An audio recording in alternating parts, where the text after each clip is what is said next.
అందరికీ praise the lord. నేటి సమాజంలో మనిషి స్థితి ఎలా ఉందంటే పై పరిచయాలు, లోపల ఒంటరితనంతో నేటి ఆధునిక మానవుడు జీవిస్తూ ఉన్నాడు. ఈ రోజుల్లో ప్రతి మనిషి ప్రేమ కోసం, ఇతరుల ఆమోదం లేదా అంగీకారం కోసం మరియు అభిమానం కోసం నిరంతరం వెతుకులాడుతూనే ఉన్నాడు. ఒకవేళ మనం ఒక వ్యక్తి యొక్క ఇన్స్టాగ్రామ్ లేదా ఫేస్బుక్ అకౌంట్ను చూసినట్లయితే, ఒకవేళ అతనికి యూట్యూబ్ ఛానల్ ఉన్నట్లయితే ఆ యూట్యూబ్ ఛానల్ను కూడా చూస్తే వందలు లేదా వేల మంది ఫాలోవర్స్ ఉండవచ్చు. ఇంట్లో కుటుంబ సభ్యులు అనేక మంది ఉండవచ్చు.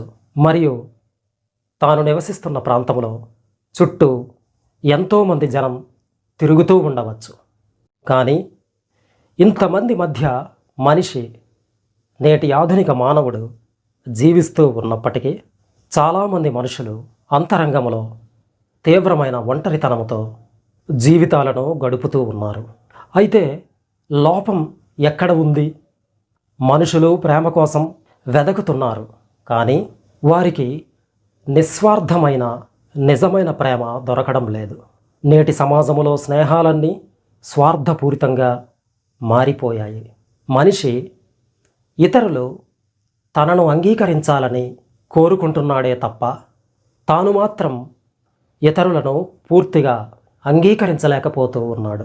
రోజురోజుకు సమాజంలో నిజాయితీతో కూడిన మంచితనం తరిగిపోతూ ఉన్నది.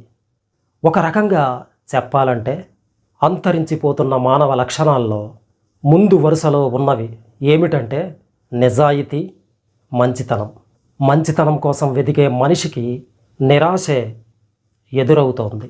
దీనివల్ల మనిషి భౌతికంగా అందరి మధ్య నివసిస్తున్నప్పటికీ మానసికంగా ఒంటరివాడై మిగిలిపోతూ ఉన్నాడు. ఈ స్థితిని బహుశా మనం ఏమని చెప్పొచ్చంటే సామాజిక ఏకాంతం అని అనవచ్చు. అయితే నిజమైన ప్రేమకు నిర్వచనం ఏమిటంటే, నిజమైన ప్రేమ, అభిమానం, మంచితనం అనేవి మనిషిని బంధించవు. అవి నియంత్రణతో కూడిన స్వేచ్ఛను ఇస్తాయి.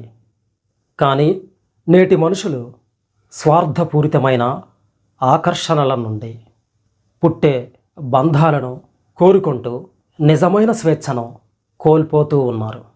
నియంత్రణతో కూడిన స్వేచ్ఛను కలిగి ఉండటమే నిజమైన ప్రేమ అనే సత్యాన్ని తెలుసుకోలేకపోతూ ఉన్నారు. నిజమైన ప్రేమ, నిస్వార్థమైన స్నేహం అనేది కేవలం దేవుని దగ్గర నుంచే వస్తుంది. ఎందుకంటే దేవుడే ప్రేమ స్వరూపి అని బైబిల్ చెబుతుంది కనుక. బైబిల్లో ఏమని చెప్పబడిందంటే 1 యోహాను 4:8 దేవుడు ప్రేమస్వరూపి, ప్రేమ లేనివాడు దేవుని ఎరుగడు. 1 John 4:8 Whoever does not love doesn't know God because God is love అని చెప్పబడింది. దేవుని ప్రేమకు ఎటువంటి షరతులు, అవధులు ఉండవు. ఆయనది లోక ప్రేమలన్నిటికీ అతీతమైన ప్రేమ. మానవ మాతృలమైన మనము దేవుడిని తెలుసుకోకుండా, ఆయన సహాయం లేకుండా నిజమైన ప్రేమను పొందలేము. మీరంతా దేవుని ప్రేమ కలిగి జీవిస్తారని ఆశిస్తూ మరి ఒక వీడియోలో మిమ్మల్ని అందరినీ కలుసుకునేంత వరకు అందరికీ praise the Lord. God bless you all.